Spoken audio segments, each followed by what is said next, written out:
Press Officer Undersecretary Claire Castro na binayaran ng Office of the President ang private jet na sinakyan ni dating Pangulong Rodrigo Duterte patungong The Hague sa the Netherlands. Ayon kay Palace Press Officer Atty. Claire Castro, bahagi lamang ito ng kumpletong kooperasyon ng gobyerno sa isinagawang pag-aresto sa dating Pangulo.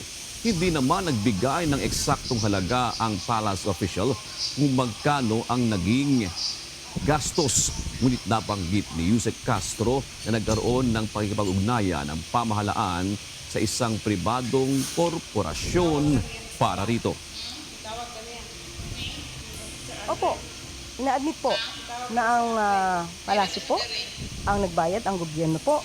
Ito po ay may kaugnayan sa assistance po na ibinigay natin sa Interpol. So, sabi nga natin kapag hiningi po ang assistance, siyempre po dapat kumpleto po.